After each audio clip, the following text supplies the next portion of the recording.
Welcome back. Now, £4 million is being spent targeting Britain's binge drinkers. A hard-hitting campaign of adverts warns that excessive drinkers could risk horrifying consequences, and there could be health warnings on bottles of wine or spirits. Here's John Sparks. It seems incredible when you think about it, but you're looking at the government's first national alcohol awareness campaign. Stand back. An actor robed in a Batman costume provides the drama. A Hollywood stuntman then delivers the shock factor.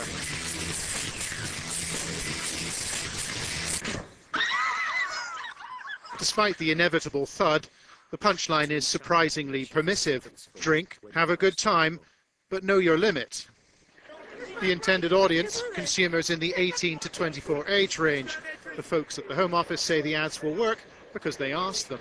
This is the young people themselves saying this is what will make a difference to the behaviour of people when they've had too much to drink. Don't think you're invincible. Know your limits. Don't have that bravado that we know that people get around them. What about this then?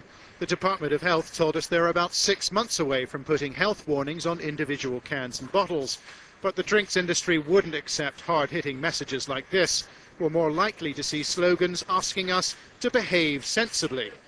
Still, major research conducted for the European Commission this summer produced a highly sceptical overview of strategies like advertising and warning labels. The report said public service announcements, public education campaigns, and particularly those that focus on low-risk drinking guidelines, for example, the weekly unit recommendations, have limited evidence for effectiveness. Using worldwide scientific research, the report's authors give public ad campaigns and warning labels, known in the trade as counter-advertising, a score of 0. That, of course, indicates a complete lack of effectiveness. But the report goes on to say that these techniques do have a consequence, one that you may find surprising. The report says media advocacy approaches are important to gain public support for policy changes. So the researchers are saying the ads may not convince us to drink less, but there is evidence that they soften us up for future government initiatives like stricter drink driving laws, higher taxes on alcohol, or restrictions on the sale of alcohol. So here's Batman's competition. Slick and sexy, the drinks industry knows how to impress. Yet health charities are happy with the government's ads. It's a start, they say, but that's about it.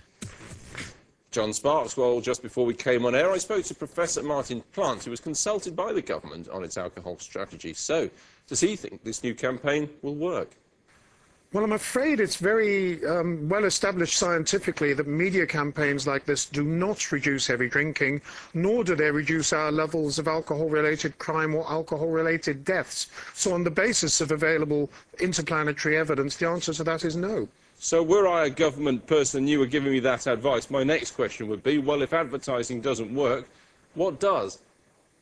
Well, as the government's own advisors and researchers generally have pointed out, alcohol's been becoming steadily more affordable since 1979. As alcohol is more affordable, consumption goes up and deaths go up in parallel.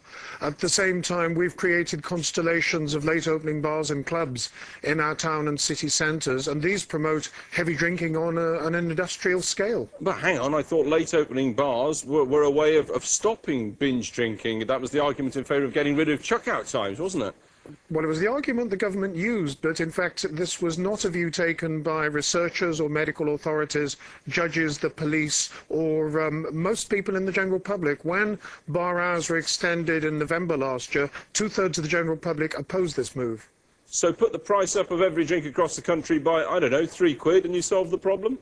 Well, you don't simply solve the problem like that, but I think at the very least the government should do is to stabilise the affordability of alcohol, and that wouldn't hurt anybody. Well, when you're saying stabilise the affordability, you're saying put the price up by a lot of money, use it for health purposes, use the tax, the revenue gained. I mean, it's been calculated that binge drinking is very big business, and that if the price of alcohol went up by 10%, consumption would fall by 10%, and that would have enormous health and social benefits. And your comments, therefore, to the drinks industry, who present themselves year in, year out as responsible people dealing in alcohol in a responsible fashion? Well, the drinks industry isn't monolithic. I know many people in the drinks industry have a genuine concern about the misuse of their product. Sadly, there are elements in the drinks industry that are less ethical, if that's the right word to use, and it should be the job of government to protect the health and well-being of society as a whole, which sometimes means keeping very powerful industries in line so that they don't damage us. Professor Martin Plant and Binge Drinking.